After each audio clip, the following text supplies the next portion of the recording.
جادوگر کا جادو آسمان پہ نہیں چلتا ہے، صرف زمین پہ چلتا ہے۔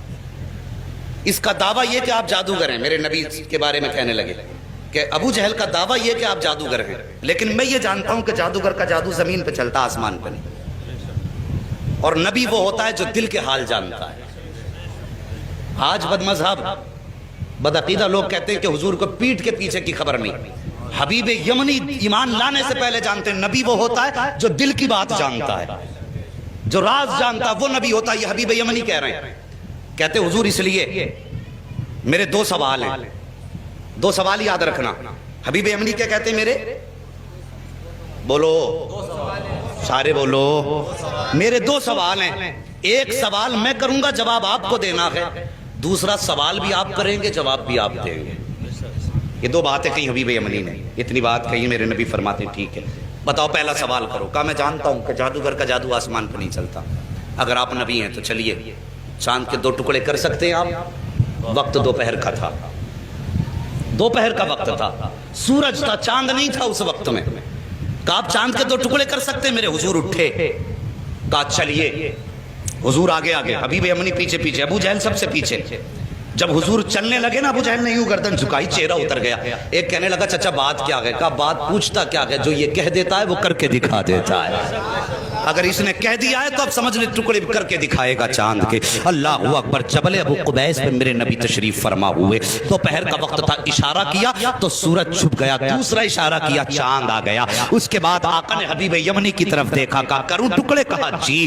اتنا کہا میرے حضور نے انگشت نبوت اٹھائی اور یوں اشارہ کیا تو ایک ٹکڑا پورب میں تھا، دوسرا پچھم میں چلا گیا ہے، چاند دو ٹکڑے ہو گیا۔ جب چاند دو ٹکڑے ہوا، آپ فرماتے ہیں اب بتا کیا رائے ہے، انہیں جوڑنا ہے یا قیامت تک کے لیے ایسے ہی چھوڑنا ہے؟ اللہ اکبر۔ حبیب یمنی نے کہا تھا اب جوڑ بھی دیجئے، یوں میرے نبی نے اشارہ کیا، چاند جڑ گیا۔ اب اس کے بعد حبیب یمنی کہتے حضور میں تو مان گیا ہوں آپ اللہ کے نبی ہیں، لیکن اب اس کی تسلی کے لیے اب آپ میرے دوسرے سوال کا جواب دیں۔ میرے نبی فرماتے سن، یمن میں تیری ایک بیٹی ہے جو مفلوج ہے، جس کی آنکھوں سے بھی نظر نہیں آتا ہے، کانوں سے سنائی نہیں دیتا ہے، زبان سے گونگی ہے، ہاتھ پیر سے اپاہج ہے، اور تو یہ چاہتا ہے اللہ اس کو شفا عطا فرما دے۔ اتنا سننا تھا، قدموں پہ گرے حبیب یمنی مصطفیٰ کے، کہتے آقا دیر نہ کیجئے، ہاتھ بڑھائیے، کلمہ پڑھائیے، میں مان گیا ہوں، پہچان گیا ہوں یہ جھوٹے ہیں آپ سچے ہیں۔ میرے نبی نے کلمہ پڑھایا۔ حبیب یمنی جب رخصت ہونے لگے، حضور فرماتے ہیں جا، ہم نے تیری بیٹی کو بھی شفا عطا فرما دی ہے۔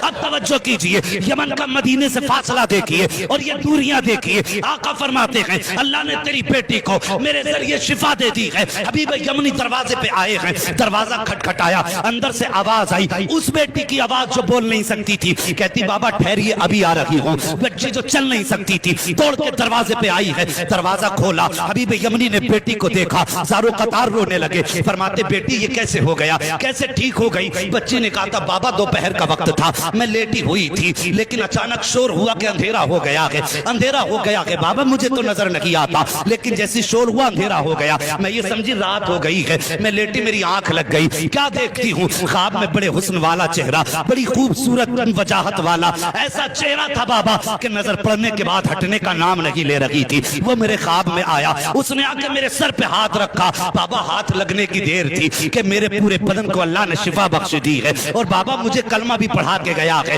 اللہ اکبر۔ اتنا سنا، بیٹی کے سر پہ ہاتھ رکھ کے حبیب یمنی روئے اور کہتے بیٹی میں بڑے نصیب والا ہوں، جس کی تو بات کر رہی ہے میں اسے دیکھ کے بھی آیا ہوں، اس کے ہاتھ میں ہاتھ دے کے بھی آیا ہوں، اور اس کے شہر میں کلمہ پڑھ کے آیا ہوں۔ تب بیٹی